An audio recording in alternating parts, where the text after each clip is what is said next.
მოგესალმებით. პოლიტიკური ოპონენტების დევნა და მათ წინააღმდეგ სასამართლოებში გამოძიების დაწყება Deep State-ის მიერ მართული ევროკავშირისთვის ჩვეულებრივი გახდა. ამის ნათელი მაგალითია საფრანგეთი და რუმინეთი. მარინ ლეპენისა და კალინ ჯორჯესკუს წინააღმდეგ საქმეების პოლიტიკური მოტივი იმდენად აშკარა და ცხადია, რომ ამას მათივე ქვეყნებში ვეღარ მალავენ. ამიტომაც უბრალოდ ჩუმად არიან და არავინ ამ თემას არ ეხება. პოლიტიკურ ელიტაზე გვაქვს საუბარი, თორემ მოსახლეობა ორივე ქვეყანაში კარგად ხედავს, რაც ხდება. ამ ფონზე რა გასაკვირია, რომ იმ ქვეყნებში, სადაც გლობალური Deep State-ის ფავორიტები არიან ხელისუფლებაში, იგივე გააკეთონ და პოლიტიკური ოპონენტების დევნა დაიწყონ. არაფერი ამაში გასაკვირი არ არის, პირიქით კანონზომიერია. სწორედ ამ კანონზომიერებას მიხვება მოლდოვის პრეზიდენტი მაია სანდუც. ცოტა ხნის წინ მოლდოვაში გაგაუზიის ავტონომიური რეგიონის ლიდერი ევგენია გუცული დააკავეს. რა თქმა უნდა, ბრიუსელის ბიუროკრატიაში ამას არც პოლიტიკურ დევნას უწოდებენ და არც სასამართლოს გამოყენებას ოპონენტების წინააღმდეგ, რაც ნაცნობი სცენარია. ნუ დაგვავიწყდება, რომ მიკერძოება Deep State-ის დავალებით ბრიუსელსა და მის ბიუროკრატიას მოლდოვას მიმართ ნამდვილად აქვს. ეს მიკერძოება კი საქართველოსთან მიმართებით ძალიან კარგად ჩანს. გავიხსენოთ, რომ ევროპულმა საბჭომ მოლდოვას კანდიდატის სტატუსი 2022 წლის ივნისში მიანიჭა, საქართველოს კი წელიწად ნახევრით გვიან, მხოლოდ 2023 წლის 14 დეკემბერს. შუალედში იყო მეორე ფრონტის გახსნაზე უზარმაზარი ზეწოლა საქართველოსთან მიმართებით. ეს ზეწოლა მოდიოდა როგორც ევროკავშირის პოლიტიკური ელიტის, ისე მათი მმართველი შტატების Deep State-ისგან. მოლდოვას ევროკავშირში გაწევრიანების შესახებ მოლაპარაკებები 2024 წლის ივნისში გაუხსნეს. საქართველოს კი 9 რეკომენდაციის სია გადმოგწეს.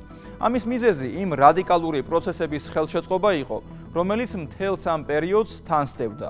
ეს იყო Deep State-ის გეგმა, მოლდოვას გამოყენებითა და მათი დაწინაურებით საქართველოში რადიკალური ოპოზიციისთვის მაშველი რგოლი მიეცათ. ამ რგოლის გამოყენებას აქაური რადიკალები ძალიან გულმოდგინედ ცდილობდნენ. მუდმივად იყო შედარებები, რომ თურმე მოლდოვა ჩვენზე წინ არის, საქართველოს დემოკრატიის გზაზე გაუსწრო და ევროკავშირის წევრობას მიუახლოვდა. ყველა ეს ფრაზა ბუნდოვანი და გაუგებარია, მით უმეტეს იმ ფონზე, რომ არც ერთი მონაცემით მოლდოვა საქართველოს წინ არ უსწრებს. მოლდოვაზე საუბრისას უნდა გავიხსენოთ შარშან ჩატარებული საპრეზიდენტო არჩევნებიც. ეს კიდევ უფრო კარგად დაგვეხმარება იმის გააზრებაში, თუ რა ქვეყანაზე და როგორ პოლიტიკურ მოცემულობაზე ვსაუბრობთ. მოლდოვაში საპრეზიდენტო არჩევნებისა და ევროკავშირში გაწევრიანების შესახებ რეფერენდუმი ერთდროულად ჩატარდა და თითქმის კომიკურ შედეგებამდე მივიდა. პირველი დეტალი ის არის, რომ ევროკავშირში გაწევრიანების მსურველების რაოდენობამ სულ რაღაც 9% გადააჭარბა გაწევრიანების მოწინააღმდეგეების რაოდენობას. ეს მოცემულობაც იმის ხარჯზე დაიდო, რომ საზღვარგარეთიდან მიღებულმა შედეგებმა გადასწონა, თორემ თავად მოლდოვაში მცხოვრებ მოლდოველებს ევროკავშირსა და მასში გაწევრიანებაზე განსხვავებული აზრი აქვთ. საპრეზიდენტო არჩევნების მეორე ტურმა კიდევ უფრო კომიკური მოცემულობა აჩვენა. აღმოჩნდა, რომ მოქმედ პრეზიდენტს მაია სანდუს მოლდოვაში მცხოვრები ამომრჩევლის უმრავლესობა საერთოდ არ უჭერს მხარს. აქ უკვე მაშველო რგოლად მაია სანდუს უცხოეთი და საზღვარგარეთის შედეგები მოევლინა. სხვაგვარად ის არჩევნებში ვერ გაიმარჯვებდა. ეს კარგად აჩვენებს, რომ მაია სანდუსა და მის ხელისუფლებას წყალი აქვს შეყენებული. ასე დროს კი ძლიერი ოპონენტების ყოლა დიდი საფრთხეა. ამიტომაც ჯერ კიდევ რამდენიმე წლით ადრე დაიწყო მოლდოვას ხელისუფლებამ Deep State-ის დავალებითა და ევროკრატების ხელშეწყობით პოლიტიკური ველის მოსუფთავება. მოლდოვაში 2022 წლის შემდეგ 11 ტელევიზია დახურეს და აკრძალეს პარტია შორი. ის 2023 წლის 16 მარტს გააუქმეს. ეს, რა თქმა უნდა, დემოკრატიას ჩათვალეს ევროკავშირის ბიუროკრატიაში და ყველაფერი იმით ახსნეს, რომ 11-ვე ტელევიზია და პარტიებიც პრორუსულ დეზინფორმაციას ავრცელებდნენ. გავიხსენოთ, რომ რუმინეთში კალინ ჯორჯესკუს წინააღმდეგაც ასევე რუსეთთან კავშირები და საეჭვო ფინანსები იყო ჯერ გამოძიების, შემდეგ კი მისთვის არჩევნებში მონაწილეობის უფლების წართმევის მიზეზი. მოლდოვაში უკვე მარტში გაჩნდა ინიციატივა, რომ დამატებით კიდევ 4 პარტია აიკრძალოს, რომლებიც უკვე ანტიკონსტიტუციურად გამოცხადებულ პარტია შორთან არიან დაკავშირებული. ამასაც დიდი ალბათობით ევროპული ბიუროკრატია დემოკრატიად ჩათვლის. ასეთია ორმაგი სტანდარტი. საქართველოში, სადაც ნაცმოძრაობის ხელისუფლების წინააღმდეგ კონკრეტული სისხლის სამართლის საქმეები არსებობს უტყუარი მტკიცებულებებით, ადამიანის უფლებათა ევროპული სასამართლოს მიერ დადგენილი სისტემური დანაშაულებითა და კოლექტიური პასუხისმგებლობით ნაცმოძრაობის აკრძალვაზე საუბარს ევროკრატები ანტიდემოკრატიულად აფასებენ. მოლდოვაში კი ასე არ არის.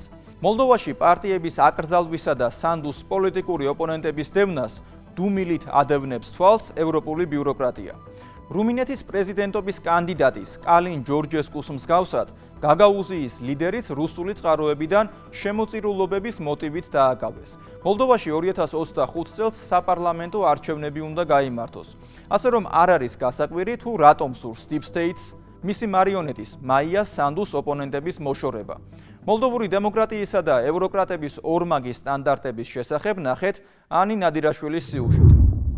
ღამე იმარჯვებს არჩევნებში, ღამე ამარცხებს კორუფციას, ღამე ებრძვის მტრებს. პოლიტიკური აქციაა, მხოლოდ ღამე აღწევს ტრიუმფს. მაგალითისთვის საპრეზიდენტო არჩევნები გავიხსენოთ. დღე, როდესაც ხალხი საარჩევნო ურნასთან იდგა და ხმას აძლევდა, ცესკოს წინასწარი მონაცემებით დამარცხდა, მაგრამ დაღამდა და სასწაული მოხდა. შუაღამისას ევროკავშირიდან მაია სანდუს ზუსტად იმდენი ხმა დაემატა, რამდენიც მის გამარჯვებას სჭირდებოდა. ჰოდა ტრიუმფიც იზეიმა. ასეთი ბოლო აქვს ზღაპარს, როცა Deep State-ის პაიკი ხარ. მოლდოվել ამომრჩეველს არჩევნები წაართვეს. 25 მარტს გვიან ღამით კიშინიოვის აეროპორტში ევგენია გუცული დააკავეს. გუცული გაგაუზიის ავტონომიური რეგიონის ბაშკანია. ასე ეძახიან რეგიონის არჩეულ ხელმძღვანელს. ეს რეგიონი მაია სანდუმ პირწმინდად წააგო.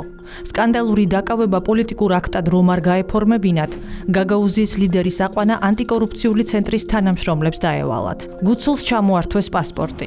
ამბავი კრიმინალურ ტონალობაში გაავრცელეს. გაგაუზიანიუსი ისაწერს თითქოს ევგენია გუცული როგორც დამნაშავე ქვეყნიდან გარბოდა.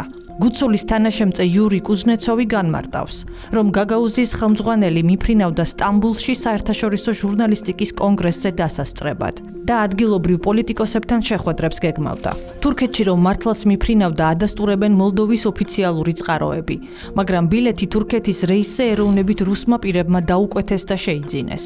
ნიუსმარკერს მოლდოვის პროკურორის ციტატა მოჰყავს. გენადი იეპურე პირდაპირ ამბობს.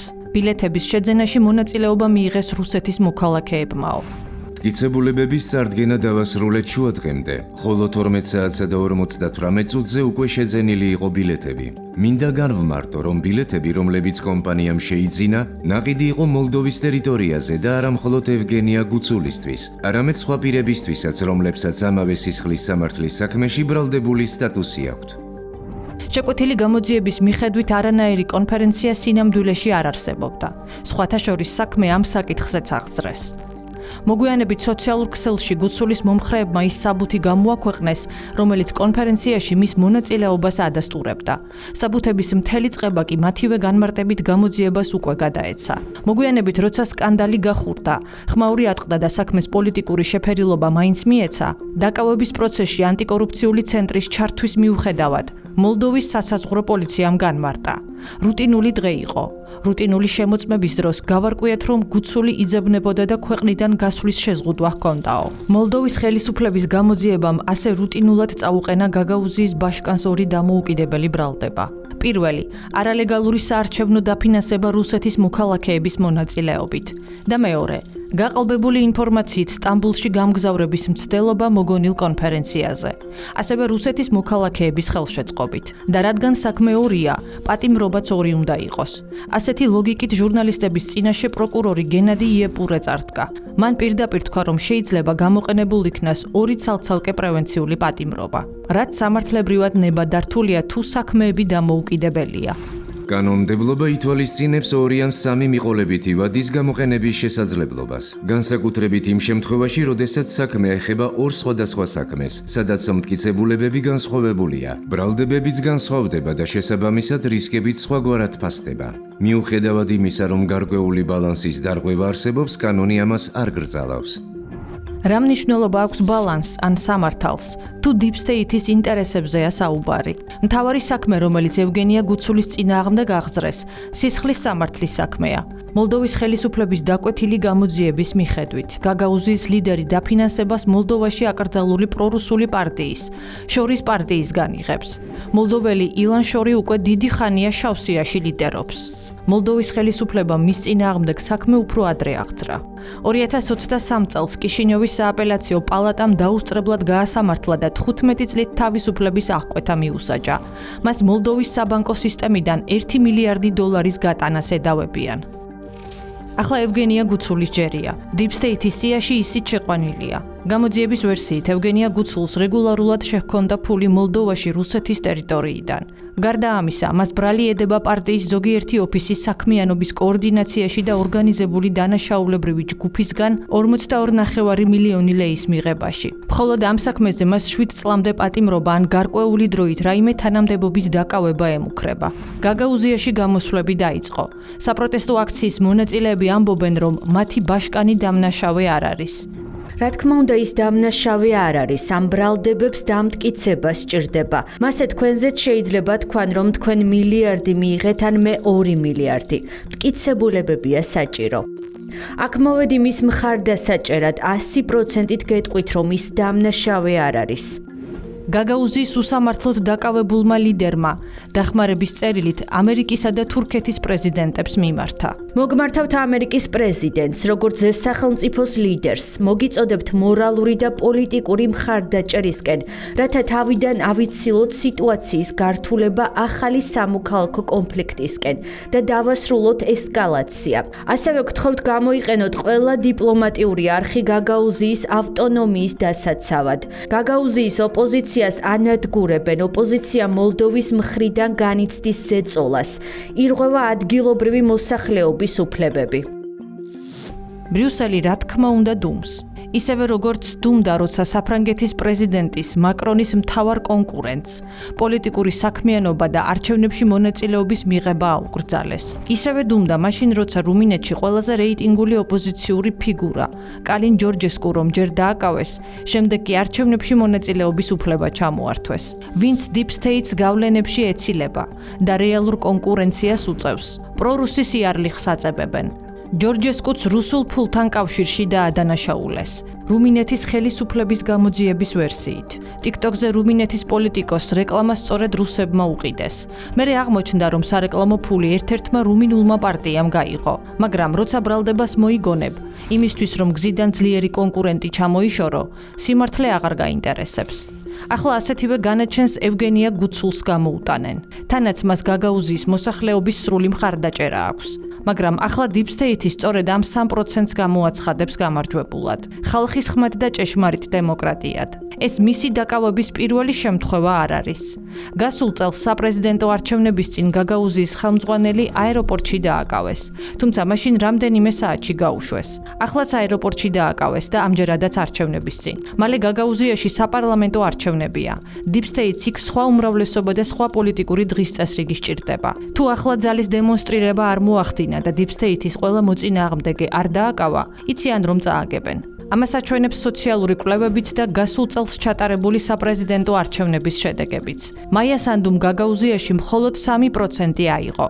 მოსახლეობის 90%-ზე მეტმა კი სარეფერენდუმო შეკითხვაზე განაცხადა, რომ ევროკავშირში გაწევრიანება არ სურს. გამოდის, რომ სანდუს ავტორიტეტი საერთოდ არ აქვს. ევროკავშირში წევრობა კი ნათელი მომავლის სატყუარად არ გამოდგება. ზღაპრების გაგაუზიელებს არ სჯერათ.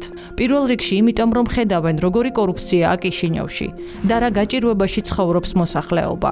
არაფერი არ მუშაობს. ხალხის სამუშაოს ქვეყნის გარეთ ეძებს. მათ ბრიუსელიდან მოსული ფერადი გზავნილების არ სჯერათ. თუმცა Deep State-ის მართული აქტორები მიიჩნევენ, რომ ეკონომიკა, სტაბილურობა და მშვიდობა აქ არაფერ შუაშია. ხალხს უბრალოდ აშინებენ. ამ შიშებზე აქტივისტი ანდრეი შეველევი ყვება. როგორც პრეზიდენტის საარჩევნო კამპანია მაჩვენა, თავარი დარტყმა მოდიოდა ნეიტრალიტეტსა და სუვერენიტეტის დაკარგვის შიშზე. თითქოს ამ ყველაფერს დავკარგავთ.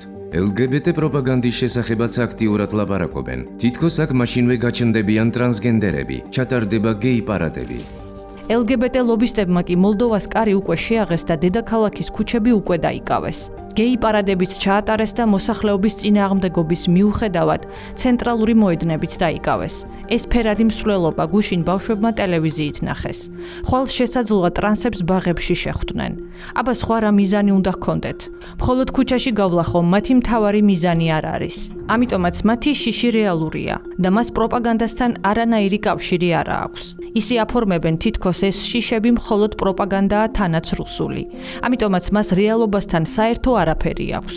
არადა სწორედ Deep State-ის გავლენებმა მიიყვანა უკრაინა ომამდე. გლობალური ძალის სასარგებლოდ სუვერენიტეტის დათმობა მიიყვანა ევროკავშირის წამყვანი ქვეყნები ეკონომიკურ კატასტროფამდე. გერმანიისა და საფრანგეთის ეკონომიკური ზრდა 0%-საც ვერ ცდება. გერმანიის ავტომრეწველობა კატასტროფის ზღვარზეა. ტრანსები კი უკვე ბაღებსა და სკოლებში შედიან და ბავშვებს მშობლების დაუკითხავად სქესის შეცვლის პროცედურებს სთავაზობენ. ევგენია გუცული გლობალისტების დღის წესრიგს არ იზიარებს.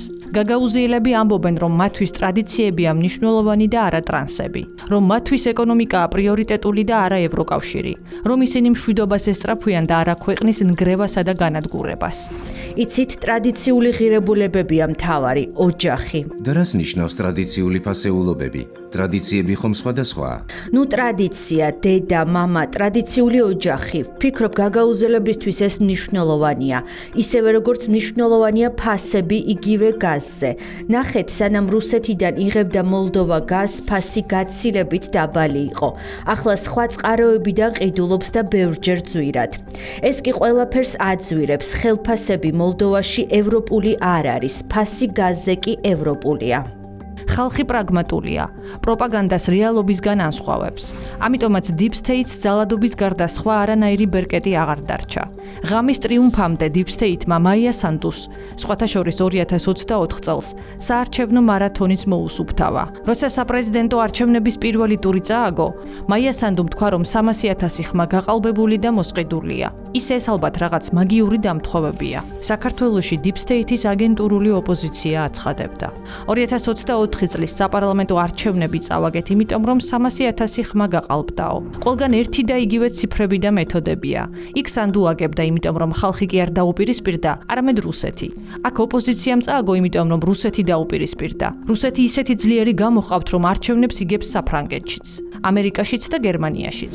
მაგრამ ამავე დროს აგებს უკრაინაში ომს. ასეთ ლოგიკას გვთავაზობს Deep State-ი.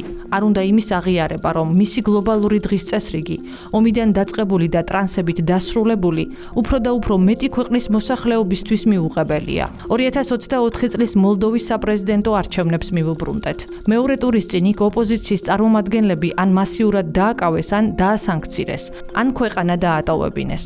არჩევნების დღეს კი გაგაუზიაში და მარცხენა სანაპიროზე კი, რომელიც სანდუს მიმართ ოპოზიციურად არის განწყობილი, საერთოდაც რიგი საარჩევნო უბნების ევაკუაცია მოახდინეს. ხალხი იმდენად არ ემხრობა გლობალისტურ დღის წესრიგს, რომ მაია სანდუმ მაინც წააგო. მაგრამ ღამე Deep State-ის მართულმა ბრიუსელის ევროკრატებმა ხმები გამოაგზავნეს და დღისით გამარჯვებულად გამოაცხადეს.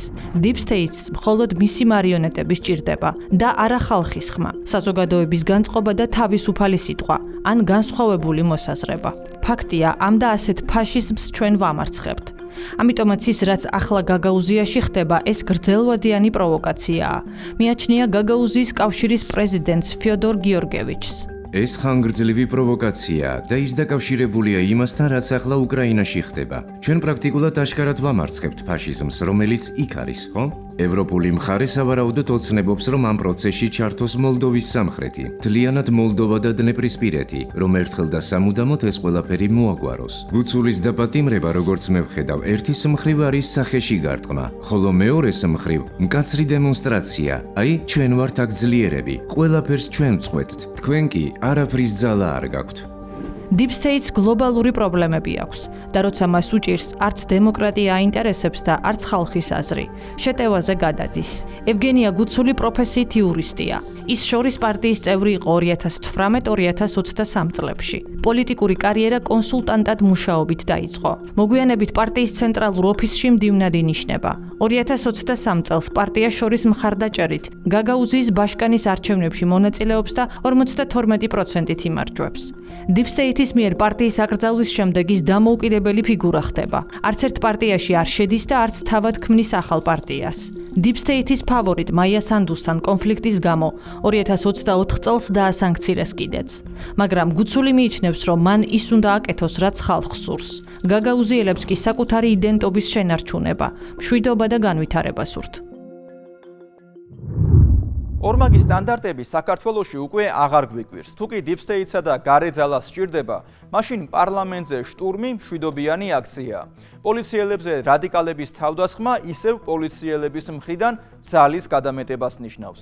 პოლიტიკოსების სახლებთან მივარდნა და ოჯახის წევრებისა და სამეზობლოს შეწუხება გამოხატვის თავისუფლებაა. ასე ფიქრობს და ასე მსჯელობს დღეს ბრიუსელი და ევროპული ბიუროკრატია. სააკაშვილის დაჭერა და დაპატიმრება პოლიტიკურ დევნად გამოგვიცხადეს, მაშინ როცა სააკაშვილის დანაშაულებზე უამრავი სამხილი არსებობს. სამაგიეროდ მარინ ლეპენის, კალინ ჯორჯესკუსა და ევგენია გუცულის პოლიტიკური ველიდან მოშორების მცდელობები დემოკრატიაა. Global Deep States სხვა მიზეზებიც აქვს საიმისოდ, რომ მოლდოვას ხელისუფლება მოიწონოს. მაგალითად, მოლდოვაში აქტიურად მკვიდრდება LGBT იდეოლოგია. მოლდოვა პრაიდებიც იმართება განსაკუთრებით უკრაინაში ომის დაწყების შემდეგ. ეს არც არის გასაკვირი. მაია სანდუ ჯორჯ სოროსის შვილის, ალექსანდრეს ახლო მეგობარია და ხშირადაც ხვდებიან ხოლმე ერთმანეთს. სოროსი კი Deep State-ის დავალებით გლობალისტურ ნეოლიბერალური იდეოლოგიის ერთ-ერთი დამცველი, გამავრცელებელი და ლობისტია მსოფლიოში. მე ივანე შაიშმელაშვილი ვარ. კვირაში 4 ჯერ 21 საათსა და 15 წუთზე. უყურეთ ევროკრატიას.